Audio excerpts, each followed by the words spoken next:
আসসালামু আলাইকুম।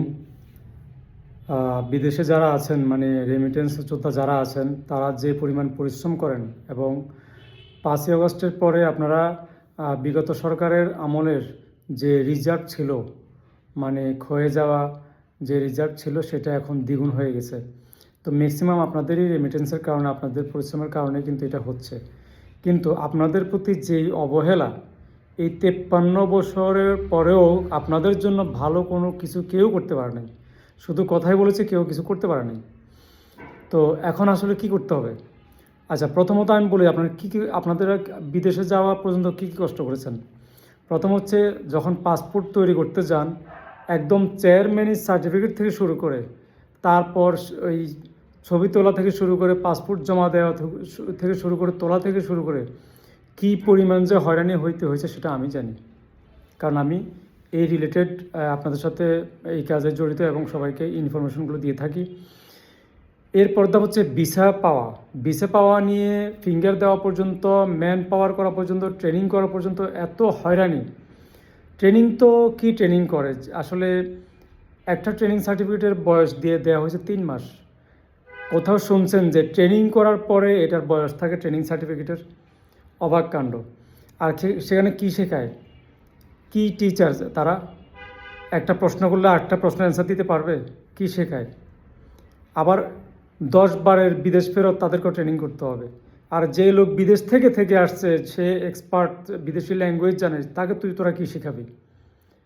তাদেরকে শেখানোর কোনো ক্ষমতা রাখোস তোরা? তো ভাওতাবাজি সার্ভিসগুলা এখনও কিন্তু ঠিক হয় নাই। তা আপনাদের জন্য এটা আসলে খুবই হতাশার এবং দুঃখের, কারণ আমি জানি এটা কত, ওই বিদেশ যাওয়া পর্যন্ত কত যে কষ্ট করতে হয়। ঠিক আছে? তো আমি বলবো এখান থেকে পরিত্রাণ পাওয়ার জন্য, সার্ভিস সলিড করার জন্য আমাদেরকে কী করতে হবে? বাংলাদেশের যে 2 নম্বরে যারা বসে আছে তাদেরকে ছুঁড়ে ফেলে দিতে হবে এবং আইনের সংস্কার করতে হবে। আইনের সংস্কার করলে এরা আইনের কথা শুনবে এবং এর বাইরে যেতে পারবে না। তো সেজন্য কী করতে হবে? আমাদেরকে এই নির্বাচনে হ্যাঁ ভোট দিতে হবে, হ্যাঁ ভোট। আপনারা অবশ্যই যারা বিদেশে আছেন তারা অবশ্যই হ্যাঁ ভোট দিবেন এবং দেশে যারা আছে তাদেরকে ফোনে বলে দিবেন, কারণ আপনারা বিগত সরকার আমলে রেমিটেন্স শটডাউন করে যে অবদান রেখেছিলেন, এই হ্যাঁ ভোটের জন্য আপনাদের এই প্রচারণা ঠিক সেরকম থাকা উচিত। যেভাবে আপনারা রেমিটেন্স শটডাউন করেছেন, হ্যাঁ ভোটের ব্যাপারে এটা শটডাউন না করে এটাকে অন করে নিজের মন থেকে প্রায়োরিটি দিয়ে সবাইকে ফোন করে, বুস্ট করে, পোস্টিং করে সবাইকে জানান দিন। ইভেন আপনারা আপনাদের মনের ক্ষোভগুলো প্রকাশ করুন যে আপনারা এত কষ্ট করে বিদেশে যাওয়ার পরও ঠিকমতো সার্ভিস পাচ্ছেন না। এই যে ম্যান পাওয়ার আটকায় রাখার এখানে কি তামাশা? সমস্যা কি আপনাদের? ভিসা দিচ্ছে বিদেশ থেকে, ম্যান পাওয়ার করবেন না কেন? এই সাহস কে দিচ্ছে আপনাদেরকে?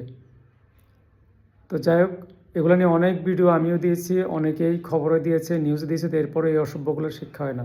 ঠিক আছে? তো আপনার কাছে অনুরোধ, সবাই হ্যাঁ ভোট দিবেন এবং ইনশাল্লাহ সংস্কার হবে, দেশ আস্তে আস্তে ঠিক হয়ে যাবে।